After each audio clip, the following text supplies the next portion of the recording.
Kermit, thanks for making time for us. Thank you, it's all right, man. You know, Shaun sends his apologies, but he's got game shows to do. We'll come on to Shaun later. But first of all, just to mention the fact that Black Grape is going to be playing at Millennium Square in Leeds on Friday, the August the 2nd.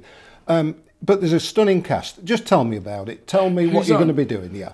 Well, we're gonna be playing, doing our thing. You know, Cast are on, Dodgy are on. Should be all right. Have a good time. I know I will. You know? It's in Millennium Square. It's part of what they call the summer series, and they're bringing the Britpop and the indie legends down there. Britpop. Oh, I don't know how I feel about that. Do you know what I mean? Like, because personally, we don't consider ourselves Black Grape as being part of that because, you know, we're not too big on the jingle jangle guitars. You know what I mean? I'll tell you what. Let's just for the uninitiated. Let's just tell them the story about Black Grape because it basically it spilled out of the at the end of Happy Mondays. I knew Bez for a long time. Me and Bez has been mates for years. And I was in a band called the Rap Assassins. I didn't know about the Mondays then. And then one night he came round one night and he says, "Oh, I'm in a band and we're playing at the Hacienda." And I was like, "What? You're in a band? What do you do?" So, okay. So I went down and that was when I met Shaun, the first time I'd met Shaun. And like he was doing this thing and we'd said for a while, you know, like we used to hang out every now and again and we said for a while, "Oh, we should record something." And then the Mondays imploded and then my band, the Rap Assassins, imploded and we were spending more and more time with each other, you know, doing what we were doing at the time. And I just, like, instead of just sitting around, you know, like watching Star Trek and getting stoned, let's make some music, man. That's what we did. So we did. We started messing about, making music, and it sounded pretty good. And then it all happened quite quickly. But at that time, he wanted to put a line, did Shaun, under Happy Mondays, it was something didn't he? else. And start something new. Yeah, it was something else, and you know. Let's not forget this. We're about 26 years ago now. Oh, it was a long time ago. I still think of Black Grape as a new band. But we've been around a while. I know. Well, you know what? We released 2 albums. You know what I mean? And then we imploded ourselves. Yeah. You know. Well, your first album went straight to #1. Yeah, Stayed yeah. there 2 weeks. The first album, It's Great When You're Straight. It did go straight to #1. You know what I mean? Like, was that a surprise or? Was it a surprise? Yeah, of course it was a surprise. You know what I mean? And people really took to it. You know, but we were trying to do our own thing and not. You know, that's why that Britpop thing kind of makes me go. Makes me wince a little bit, you know. Happy Mondays has kind of made a resurgence as well. It's come back. Is that a bit of a distraction from Black Grape? No, or is it's not. Which one's the day job? Well, Shaun does his thing, and I do my thing, and we can both come together and do this other thing. It's nice. It's nice, you know. It's no secret that me and Shaun fell out big style. We didn't talk for years, 15, 16, 17 years maybe. You know. Well, they went through a stage, I think he sacked everybody in the band, didn't he? Yeah, well... You were the first one. Well, that was always going to happen because I was the first one to say anything about anything, you know. And so, but you know, we've come on a long way since then. We're both different people. We're more rounded characters and there's less...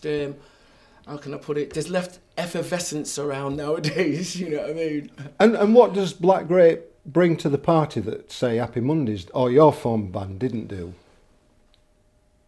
Well, it's more, you know, we kind of fused, like, you know, we had this idea of, like, fusing this, like, the stuff that we like, you know, but giving it a Mancunian sound and...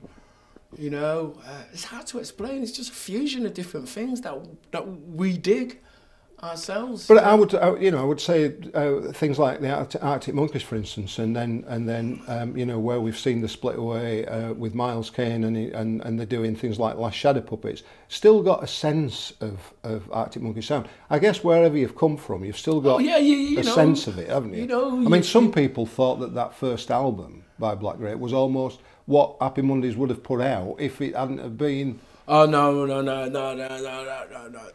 Not as funky. Not as funky, I'll give you that. They're not as funky as us, you know what I mean? That's the difference, you know. We're like... I mean, like, me and Shaun were listening to things like the Ghetto Boys and the Stones and Sly and the Family Stone, Funkadelic, you know, Hendrix. We were listening to a lot of stuff when we were, and reading books and watching certain movies. So, it kind of like it was more kind of like a score, that first album, for what was going on in our lives at the time. You know, every track is a true story. You know? And it was a considered effort to actually break away from the past, to actually create something new. Well, yeah. You know, I was still smarting about the Rap Assassins. He was still smarting about the Mondays, and it was kind of like, we'll show them. And 26 years later, are you still trying to press new boundaries, or are you still? We did a new album, Pop Voodoo, Fable Everywhere. That was a couple of years ago now. Yeah, a couple of years ago. Well, it's still considered new to us because we're still, you know, it took you long enough to make this. Yeah, it did. It took us a long time to get there, but it was good. We got straight back into the groove, you know, writing everything, and we're a bit more measured and mature about it, and working with youth as well from Killing Joke. He's like serious dude, man. And in terms of where we go next, are you still writing together? Is there going to be another album? What's happening next? Well, at the moment, Shaun's going out on the road with the Mondays. I've been doing this Malcolm F stuff and other stuff. And yeah, we're going to get, you know, we've talked about it, just not made a plan in stone yet. But like, that's, you know, for the last album, there was no plan in place really. He was gonna record a Mondays album, but like they've all got a say in the Mondays, and there's 6 of them, isn't there? So are we? It's like herding cats. Are we going to get a 4th Black Grape album? Yeah, probably. That, you know, I can't see why not.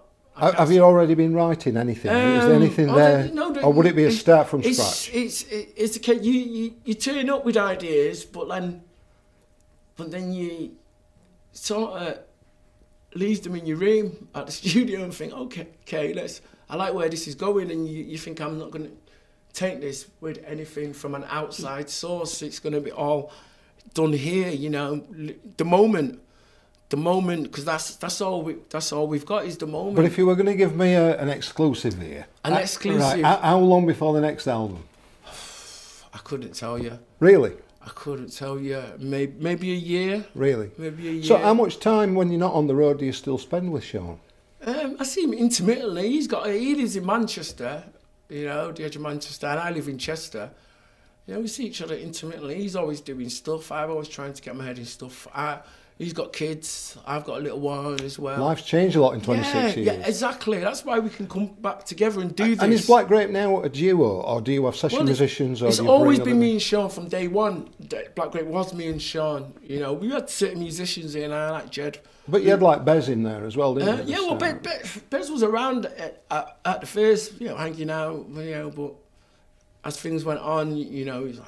Does he still get on stage with you any time? No, he doesn't. He doesn't do Black Grape gigs. You know, he's not done one for a while. You know what I mean? But he's an old man, aren't you, B? and in terms of Shaun's kind of mellowed a little bit now. A bit. He's mellowed a hell of a lot, but so have I. But he had a lot of demons, didn't he? And it's all very public about what he went through. Yeah, How much of a changed man is he now? He is. He's more measured. You know, that's, you know. We were both, you know, very off the gut, you know, and like when you throw drugs and money and success into that mix, it's just a recipe for disaster. You know, you give a load of young guy, 20-year-old kids, you know, loads of dough, and they're gonna do themselves in or cause some damage. Do you think it's a surprise that he's still here, or you're both still here? Yeah, well, I actually died twice. I caught septicemia, you know, and my heart stopped twice. Twice, and I got the last rites and everything. So like anything for me now is a bonus. And what was that through? How did you get that? Drug abuse. Wow. Drug abuse. Dirty needles. Dirty needles. You've been through it. What would you say to other people out there? Don't do drugs, kids. Well, not nasty ones anyway. That's the message these days, isn't it? Yeah, you know what I mean. And Shaun's Check clean. your sources. And yeah, Shaun's clean as well. He's clean, you know what I mean. Does that represent in your music these days as well? Is it the kind of stuff that you tend to write more about these days? What, being straight? Yeah. Well, the first album was exactly that. Was called It's Great to Be Straight. Yeah, it's like, because like, we were trying to be straight when we were recording. So would you drop the yeah these days? Yeah. You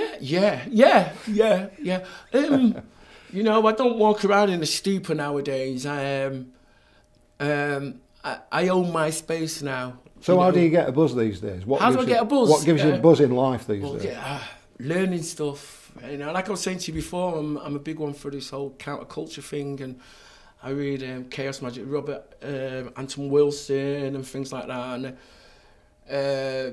and John Higgs, his book on the KLF was like it's what I'd call, you know, we call it the gateway drug. So the message these days is put down the drugs and pick up a book. Yeah, pick up a book, man. Pick up a book. You know, turn off your mobile. Pick up a book. Don't do audible. You know what I mean? Right, listen, let's get down to business then. Okay. So you're going to be playing Leeds Millennium Square Friday, August 2nd. So just tell me, what can fans expect? All the tunes, you know, all the tunes, and a bit of how can I put it? A bit of kung fu from me and Shaun. Not actual kung fu, like a kung fu movie. You know what I mean? Like lyrical kung fu, you know, we try and outdo, you know, we have a little joust on stage, you know, like fencing with words, you know, we like to call it, you know, and that's how we get our buzz from doing it, you know, and people seem to dig us doing that. Well, that goes back to the old rap, doesn't it? Yeah, exactly, you know, because basically Shaun is a rapper. Yeah. You know, the way he writes and everything, and the recording, it's the same way that I work with the Rap Assassins, and I work and do my other stuff. So a lot of people think that Shaun's just been a front man, but he's actually very talented. No, he's a very intelligent man. I wouldn't hang around with him if he wasn't. Do you know what I mean? He's a very intelligent man. So we gain all the hits. We gain all the hits. We're going to from the 3 albums, and then anything new, anything we've not heard. Well, stuff from anything new. No, I don't think so. I don't think we'll be doing anything new, you know, from the Pop Voodoo and all that. You know, we play tunes from the 3 albums, you know. It's a day out, you know, it should be a good day, you know what I mean? It sounds like it's going to be fun. It will, and we've got some great bands on there with you as well. We've got Dodgy, always good value. Cast as well. Yeah. Cast as well. They're like the same management as us, so yeah. So if you're into your indie rock, and particularly if you like a funky edge to it, this is going to be the gig, isn't it? Yeah, this is the place, you know. Get a few red stripes down your neck and get down the front, and you know. Tell me about Leeds and Yorkshire as well. Have you got any fond memories from yeah, I have. I used to go down quite often and hang with Howard Marks and Dave Beer. You know, he's a big... Dave Beer puts all the club nights. I know he does, you know. He's a legend in he is. He's a legend everywhere, Dave Beer, you know what I mean? Like, he's a top geezer as well. And then Cleve Freckleton, he lives down there, and... So you'll be catching up with old friends. Yeah, I've got old mates down there, you know. Do you ever come over to Leeds just for a night out? Has that ever happened? Not for a while. Last time I was there, I went to church. One of Dave Beer's nights, Jelly Bean Bennett was playing, you know, the producer. He produced Madonna's early stuff. He used to play at Studio 54 back in the day, you know. DJ Royalty, you know, and Greg Wilson, he's been a mate of mine for like nearly 40 years. Like, he was playing as well, so I had to go, you know what I mean? And it was an excellent night. I always have a good time in Leeds. It's just that it ends up being about 3 or 4 days. I always end up at Dave Beer's house, you know, and then end up at home in a state and need a rest for a week. But, you know, all good, clean fun, though. All right, well, just listen, finally, obviously you've had a lot of fan following over the last 25, 26 years. What would you like to say to them? Thank you, man, and I don't know, it's weird, isn't it? It's just thanks, you know what I mean? You know, we try to be as authentic as we can, and I think that's what people can see in us. You know, it's never been about making dough or anything with Black Grape. It's been about making the best music we can for you know, for us and like-minded people like us. So cheers, man. And what can the fans do for you when you're on stage in Millennium Square? What to make it a great gig? Just enjoy themselves, man. Just enjoy themselves, you know, and yeah, keep stomping. All right, listen, Kermit, thank you ever so much for your time. My pleasure, mate. And we'll see you in Leeds. Yeah, blessings. See you soon, Leeds.